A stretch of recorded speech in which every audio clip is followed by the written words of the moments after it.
Kalau korang belum tengok episod sebelum ni, better korang klik link dekat atas ni dulu. Sebab dalam episod sebelum ni, kita dah cerita segala-galanya tentang Aura Good Cat 400 Pro daripada dia punya exterior dan juga interior dia.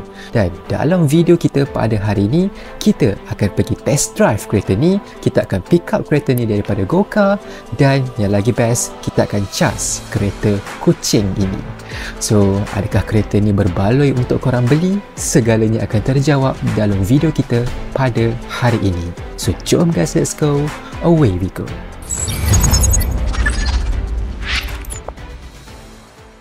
Assalamualaikum dan hai guys, bersama saya lagi Haziq Fitri. So, hari ni kita ada dekat The Curve Mutiara Damansara sebab kita nak pergi ambil kereta kita yang ni, Aura Good Cat. Bila cakap pasal kereta elektrik, of course ramai orang yang jarang-jarang ataupun tak pernah bawa kereta elektrik kan. Tapi kat sini korang boleh bawa kereta elektrik dengan apps Go-Car ni.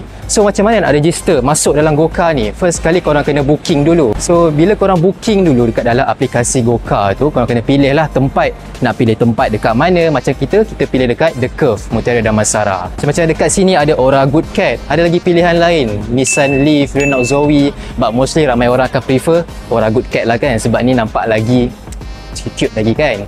So macam kereta ni dia dah unlock dah. So bila dah unlock, korang dah boleh masuk lah. And bila dah boleh masuk, kita pun dah boleh terus jalan.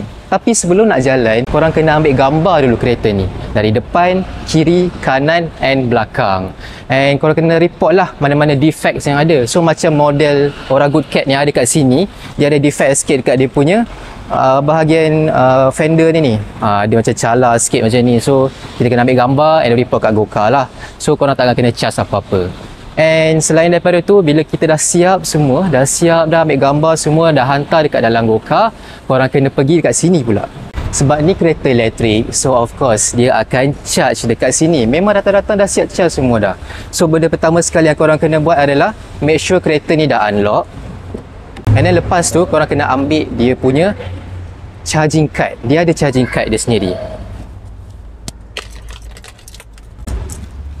So macam kereta ni, dia ada kat sini, charge EV. Tap lah dekat sini. So bila kita dah tap kat sini, barulah kita boleh unplug kereta ni. So just unplug macam tu. And then dah make sure dia dah letak elok, tutup. Lepas tu dia punya kepala plug ni tutup balik lah. And then letak je balik dekat dia punya station charger. So sebenarnya benda ni adalah perkara biasa lah kalau korang owner EV dekat luar sana kan. Benda ni sebenarnya normal, which is ni dinamakan sebagai korang overnight charging.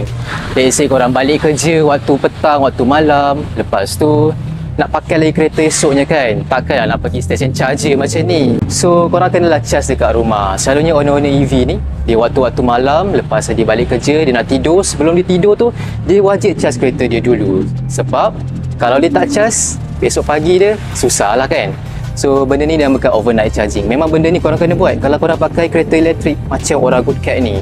So sekarang ni kita dah settle dah dekat sini untuk kita pick up kita punya kereta. And sekarang ni kita nak on the way ke Puncak Alam. So let's go. So macam kalau korang boleh nampak dekat sini, dia punya bateri dia sekarang ni pakai bar tau. So 1, 2, 3, 4, 5, ada 6 bar macam ni. So saya tak apa suka, patutnya kalau percentage lagi elok lah kan. But anyway it's okay. So dia punya mileage dia 2464. Dia punya range sekarang ni boleh jalan 208 km. So kalau setakat 208 km tu daripada sini pergi ke Puncak Alam, sepatutnya tak ada masalah lah kan. So bila nak balik tu mungkin tak ada masalah juga sebab bukan jauh pun kan. So kita nak pergi ke Puncak Alam sekarang ni. And then jom kita gerak. Let's go.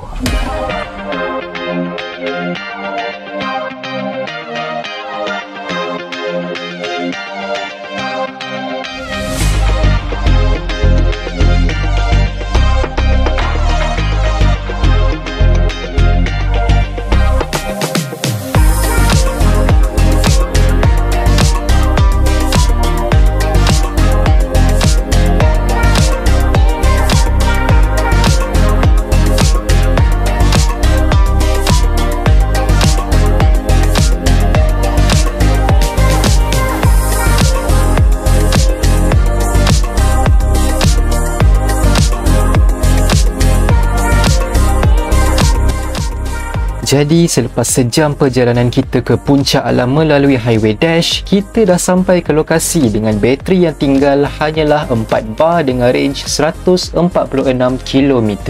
Tapi tak ada hal lah, dan sekarang ni kita nak test drive kereta ni, so away we go.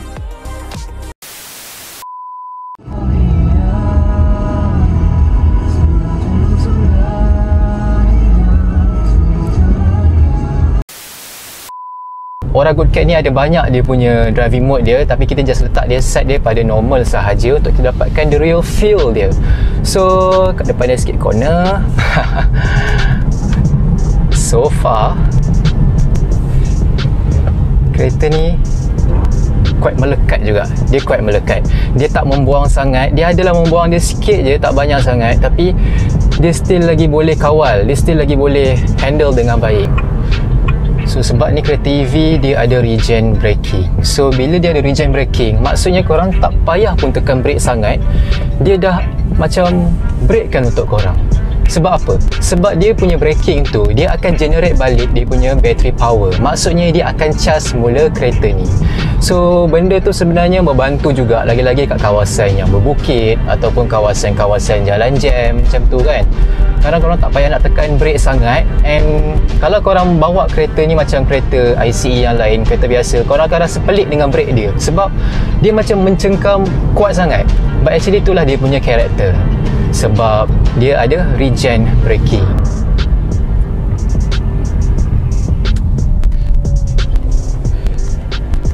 Even bila lalu jalan-jalan yang ada line macam ni kan, dia still lagi quite okay dari segi dia serap dia punya road bump tu, still lagi quite okay. Tak adalah macam terlalu harsh, terlalu keras macam tu. Dia boleh diterima lagi lah, masih lagi selesa. So kalau setakat bumper-bumper yang besar kan, macam dekat parking-parking dekat mall tu, sepatutnya tak ada masalah, tak ada isu sangat lah. Untuk Oragood Cat ni didatangkan dengan single electric motor yang boleh menghasilkan 143 PS dan 210 Nm of torque. So memang tak ada istilah kereta ni tak cukup power ke, kereta ni under power ke, memang tak ada. Kereta ni pun memang dah well balanced daripada segi dia punya power.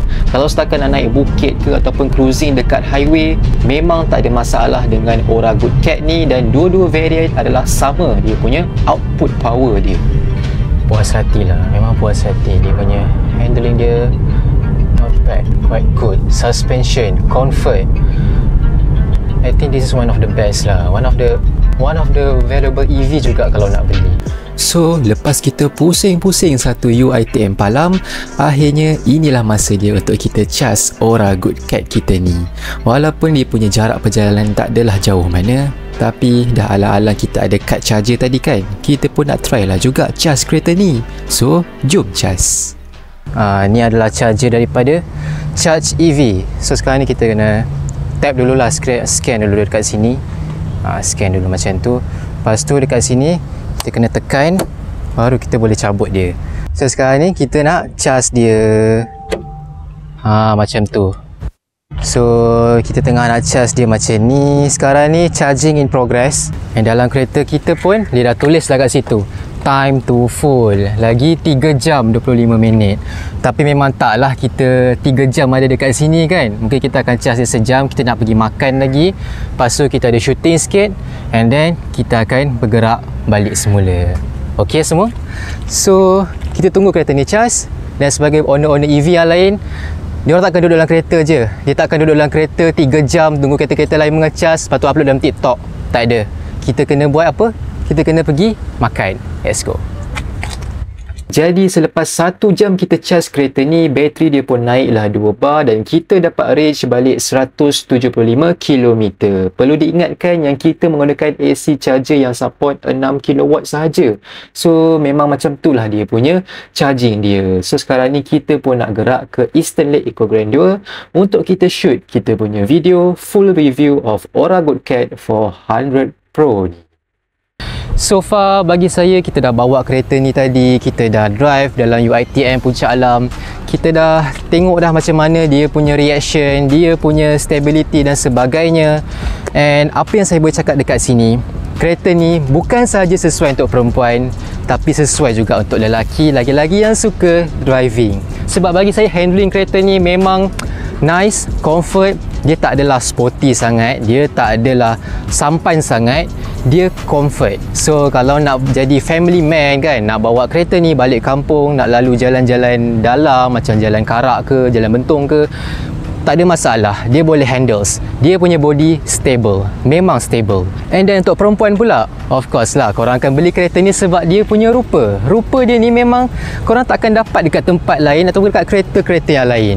So mungkin kalau perempuan-perempuan yang macam cerewet ke kan, yang kadang tak sukalah design ni, tak sukalah design ni, beli je yang ni. Macam kucing, settle masalah hidup korang.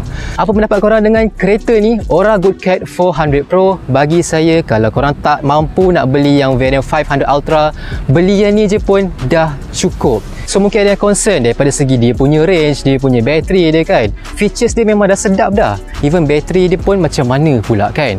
So sekarang ni kita nak balik dekat The Curve. Kita nak tengok cukup ke tak cukup, sampai ke tak sampai kereta ni ke The Curve. So jom kita balik. Sorry guys, tapi kita tak ada footage dekat The Curve sebab kamera saya yang habis bateri.